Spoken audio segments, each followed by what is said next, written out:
Who are all these people? Derek Ziad says his cat Charlene is the joy of his life. When I first got her, her name was like Cow, because she looks like a cow. But his happiness turned into a nightmare. Ziad came home after a long weekend to an injured Charlene. Her eye was closed and like a little bloody, and I was really scared. The then 3-year-old cat was hurt while in the care of Ziad's housemates. He rushed her to a veterinary emergency hospital. I didn't have pet insurance, so when I went, they took her in, did all the basic stuff, got her like stable, and that was a couple $100, which was really hard for me because I worked part-time at the time. I didn't have much money. Charlene needed immediate surgery, but with no money left to pay for the expensive medical procedure, Ziad made the hard decision to surrender his cat to an animal shelter. And they could take her in and they would treat her, but she wouldn't be my cat anymore. And I was like crying for like a day and a half. Now we're seeing more medically and behaviorally more animals that need more specialized care.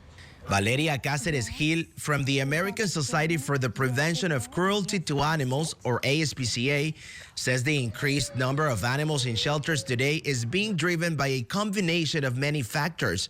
But nationally, it is not being driven by an increase in owner surrenders to shelters. Some of the factors that have influence in pet ownership is the struggle that many community members are finding when they're looking for pet-friendly housing and also affording veterinary care.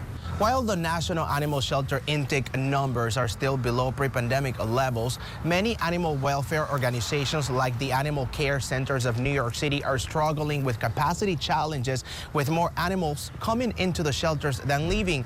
They are telling us that one of the causes to the increased number of animals in shelters is that they are staying longer at the sites. As they stay inside the shelter longer, it's not great for them, mentally or physically. And many of them will break down. You know, they're stressed. So they're not showing well to potential adopters that come in. And we went from an average length of stay of 8 days pre-pandemic to now we're at 13 days. The Shelter Animals Count database released a report in January 2023 that shows nationwide shelter animal intake was 4% higher in 2022 than in 2021, though still lower than it was in 2019. This report also revealed that the number of animals leaving shelters remained flat in 2022 versus 2021, meaning space in shelters for animals is shrinking. There are many other ways that you can help. Volunteering, becoming a foster parent. Year over year, pet food is up 15%, and pets and pet products are up 12%. And the ASPCA estimates that the average annual cost of a dog is $1,391, while the average annual cost of a cat is $1,149. Pets are being surrendered by families that have owned these pets for years. There are pets that are from families that are struggling.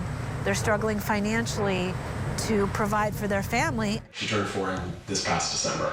As for Tarek Ziad, he was able to keep Charlene. I actually didn't even know that the ASPCA could treat her for like free or reduced until I got there and was trying to give her up. We offer fully subsidized or partially subsidized veterinary care for pet parents that are struggling. Ziad says he's grateful, and he isn't letting go of his dear friend, Charlene.